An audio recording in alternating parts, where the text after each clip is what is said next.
How about the rainbow showers and the camel toe slide and the Cincinnati bow tie, the Arabian goggles or the hot car and pearl necklace or pussy juice cocktails and the jagged head dildos. Did you guys totally like improv that? I have no fucking idea what it is. I know what that is. You do? No, Of course. it doesn't exist. I mean, I made I've up seen shit. it. Oh, so I know that some of them exist, but No, what, but like the Cincinnati Bow That Tie? exists. That's not. That's legit. It is? I mean, in the dictionary. But then Judd said, keep going. I said, what? He said, just say something. And I just went on and say shit. Yeah. Oh, that's amazing. That's and amazing. it stuck, and he kept everything. That was a Bravo. great There's performance. certain Bravo people.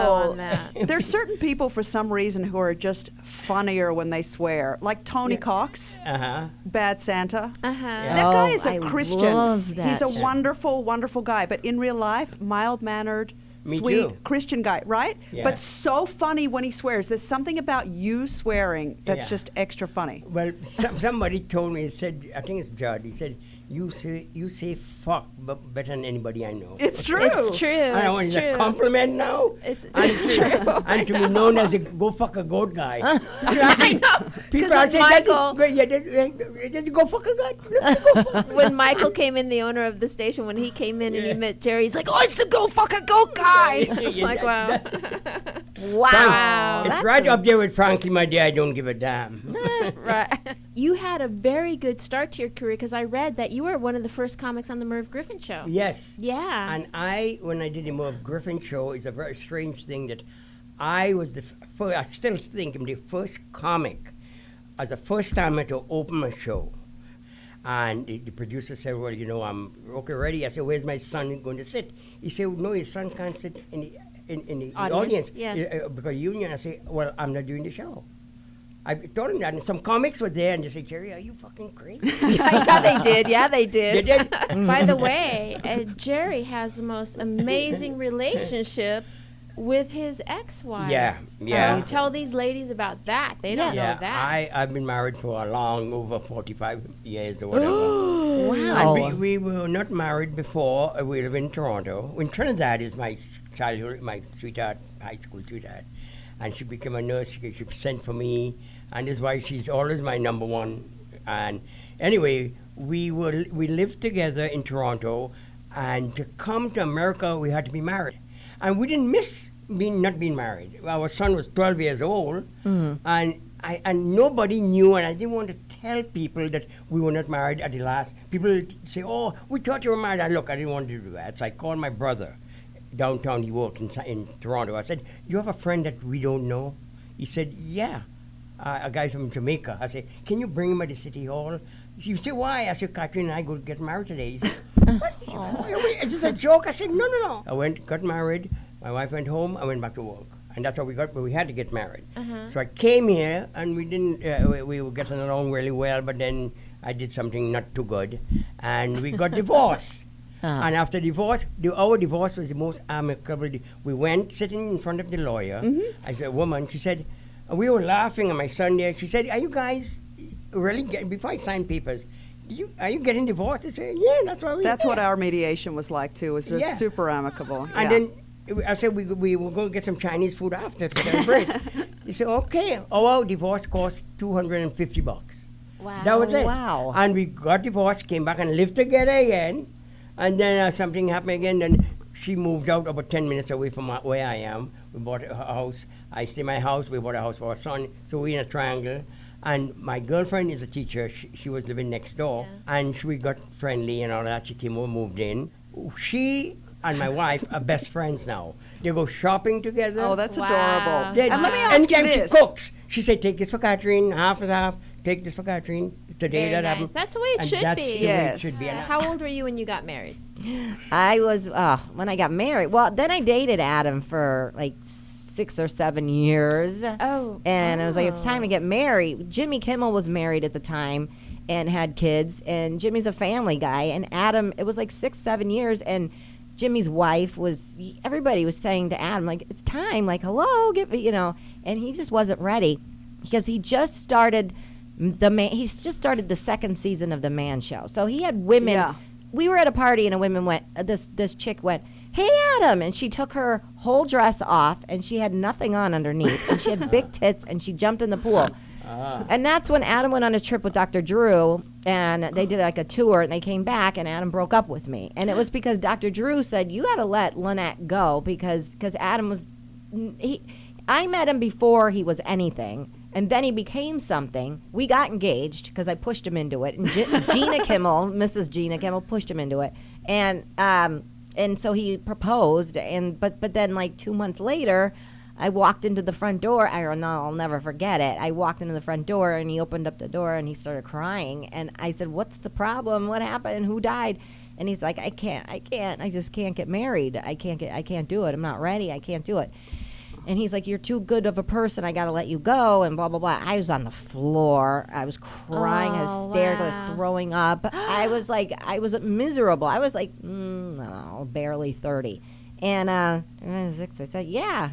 So anyway, went to Jimmy Kimmel's house, Jimmy and Gina, right around the block, and was like swollen eyes crying. Stayed on their couch for like 2 days, just miserable. And I'll never forget this. The best thing ever said to me at that time is Jimmy came through the door home from work, and he was like, "Oh, is she still with the crying?" And I was like on his couch. Like, that's enough already. Enough already. And he's like, "Listen, Lynette, I'm going to tell you, he's not that great.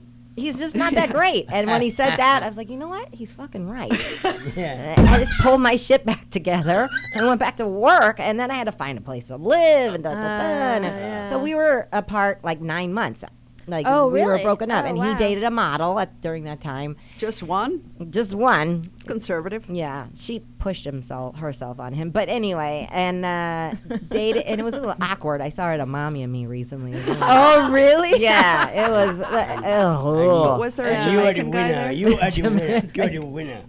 Oh, thank you. It was the best thing that ever happened to our relationship. The best, because he got to experience what life was like as a single guy.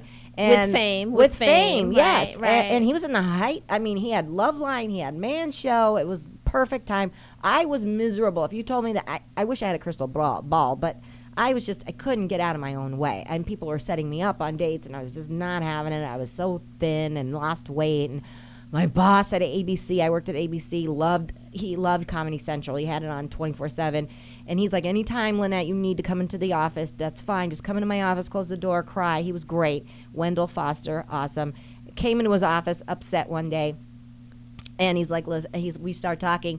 And it's like, Man Show, Tuesday nights, like a promo for the Man Show, juggies and chicks on trampolines. And by the way, I think we all can commiserate with you on that, because when I was, my ex-husband was a manager and was one of the EPs on Everybody Hates Chris. And when we broke up, you would be like, "You motherfucker," right on the phone, and then a bus would go by with a Everybody Hates Chris placard, and you're like, "Ugh." That's the worst. I That's can't the even worst. imagine being in a spotlight like that and have breakups. After 20 years, do you guys still have sex? It's a good question. And I'm completely serious. I know. You're beautiful, both of you guys. Congratulations. You too, Gerry. Congratulations. This is a nice setup, by the way. Yes. Met Mike, the owner, outside. Okay, I'm not trying to avoid deflect the question. Deflect the question. If you were, you'd be doing an expert and I job asked of this, it. and it's not to be rude, but when I was married for 14, or we were together 14 years, but like we didn't have sex for the last 5 years, you know. And so when people are married for a long time, I'm always like, and I don't mean it to be rude, but it's just like, what's going on? How do you guys keep it together? How do you do that? Well, wow, you didn't have sex, or your husband didn't have sex? No, we didn't have sex together for 5 years. You didn't say together. Oh yeah. We do have sex. Yes, I have made it a rule. I know it's going to sound kind of I don't know, douchey or whatever you want to say, but I made a rule when I got married to him, because he loves blowjobs. I don't ever turn him. I've never turned him down for a blowjob. So that gets me off the hook sometimes when I'm not in the mood. It's just bing bang. Done. Right. Lynette Carolla doesn't have a problem with running that. for president. Ladies and gentlemen, you heard it here first. Thank you. You know how it is. You go through those times where it's dead. You know, you're not getting anything, so just, get out the vibrator or whatever. or you just give him a blowjob and that's it. But then you also, there's a time like during the summer. Is that weird for you to say that with Gerry Bednob staring at you over your shoulder? I'm watching him out. No one's mad at you, Lynette. No one's going to be mad at you. Then you give him a blowjob and Jerry's like, her mouth is like. I was listening to you guys. Huge. How did you and Adam meet? Oh, yeah. We met. I probably should have led with that instead of, are you guys still fucking? No. Fine. Oh, yeah.